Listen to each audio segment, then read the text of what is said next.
चित्तौड़गढ़, ग्वालियर और दिल्ली के लाल किले की तरह दक्षिण भारतीय किलों ने भी भारतीय इतिहास में मुख्य भूमिका निभाई है। इन्हीं में एक ऐसा किला मौजूद है जिसने 1857 के गदर के 51 साल पहले ब्रिटिश ईस्ट इंडिया कंपनी के खिलाफ भारतीय सैनिकों की बगावत देखी। ये वेल्लोर किला है जो उन महत्वपूर्ण भारतीय किलों में गिना जाता है जिसको आज तक इतिहास में खास तवज्जो नहीं मिल पाई।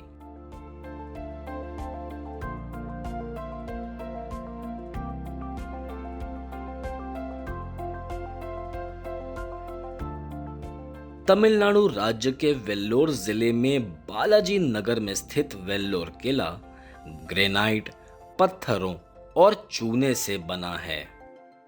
पहाड़ों से घिरा यह किला तमिलनाडु के सबसे उपजाऊ घाटी में स्थित है।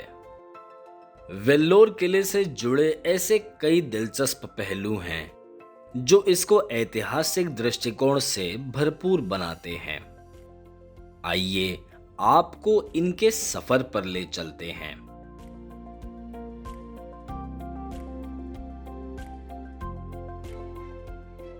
वेल्लोर किले का निर्माण सन 1556 में विजयनगर शासक कृष्णदेव राय के नायक सामंतों ने किया था।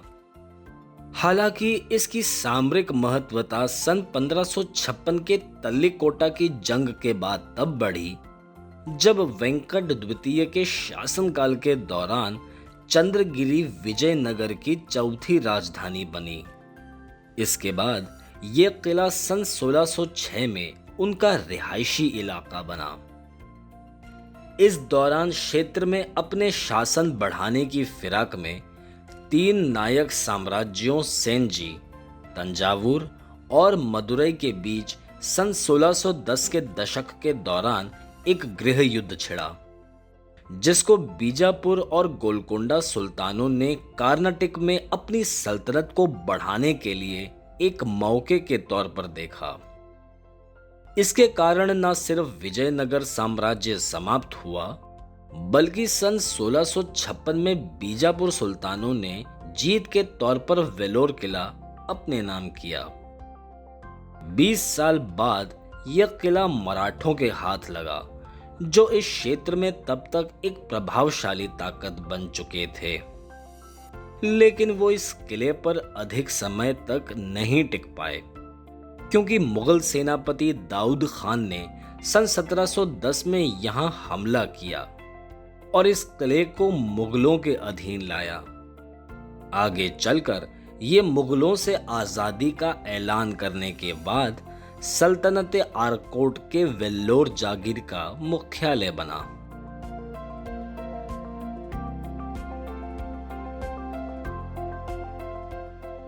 सन 1760 के दशक में जब मोहम्मद अली वालाजाह आरकोट के नवाब बने तब उन्होंने अंग्रेजों को वेल्लोर किले में अपना सैन्य गढ़ बनाने की इजाजत दी। वेल्लोर किले का जिक्र हमें कई अंग्रेजी रिकॉर्ड में मिलता है जिन्होंने इसको भारत के सबसे ताकतवर किलों में गिना। आंग्ल मैसूर युद्ध के दौरान इस किले पर एक बार हैदर अली ने चढ़ाई करने की नाकाम कोशिश भी की थी और ये उनके और उनके बेटे टीपू सुल्तान के खिलाफ सैन्य कार्यवाही का केंद्र भी बना।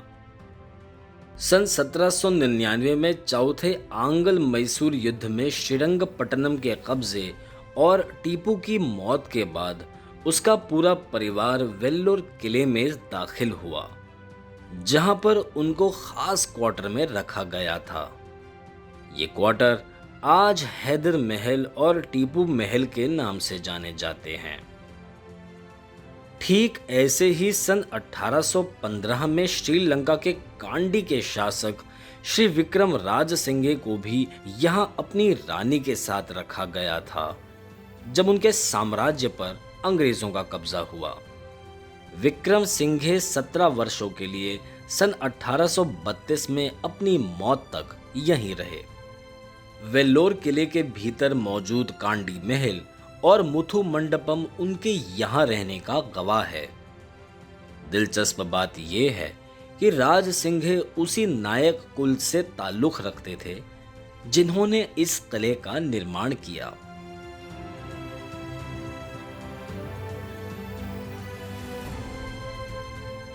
सन 1805 में ब्रिटिश ईस्ट इंडिया कंपनी के तहत मद्रास आर्मी के नए commander in chief sir John Cradock ने सेना में अनुशासन को सुधारने के लिए कुछ निर्णय लिए। इनमें मूछ और दाढ़ी को हटाने, किसी प्रकार की कोई जाति की निशान न होना और पगड़ियों पर चमड़ी के बने मंडल पहनने जैसी बातें शामिल थीं। मई सन 1806 में जब धर्मांतरण के डर से कुछ देसी सैनिकों ने इसका विरोध किया, तब उनको मद्रास के सेंट फोर्ट जॉर्ज में लाकर जनता के सामने कोड़े बरसाने के बाद सेना से बर्खास्त किया गया। गुस्साए सैनिकों ने फिर टीपू के बेटों से हाथ मिलाया और यहीं से अंग्रेजों के खिलाफ पहले गदर के बीज बोए गए। 9 जुलाई सन 1806 में जब टीपू की बेटी का निकाह हो रहा था, तब इस मौके का फायदा उठाकर कई सैनिक वेल्लोर किले में घुसे। यहां उन्होंने करीब 100 अंग्रेजी सिपाहियों को मारा, उनके घरों को ध्वस्त किया और टीपू के शाही ध्वज को किले पर फहराया। इसके साथ उन्होंने टीपू के बेटे फतेह हैदर को अपना नया शासक माना।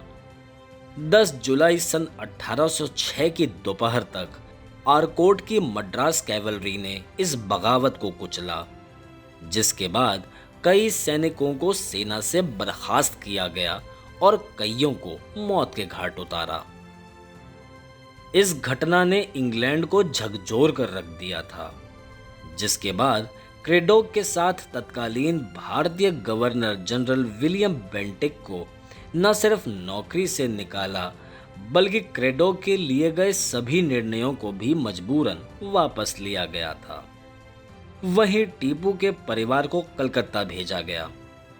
सन 1858 में जब भारत की सत्ता ब्रिटिश सरकार के तहत आई, ये किला वीरान रहा।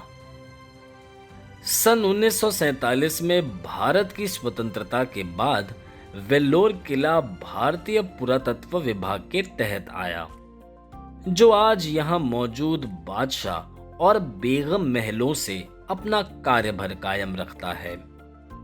वहीं हैदर और टीपू महलों में सन 1990 के दशक के शुरुआती वर्षों में LTTE के कुछ आतंकवादी हिरासत में रखे गए थे। सन 1995 में इनमें से 43 लोग सुरंग खोदकर भागे, जिनमें से 21 लोगों को पकड़ा और वेल्लोर केंद्रीय कारागार में रखा गया। आज वेल्लोर किले में एक सरकारी संग्रहालय भी है, जिसमें किले के साथ साथ वेल्लोर और उसके आसपास के क्षेत्र के इतिहास की झलक हमें मिलती है।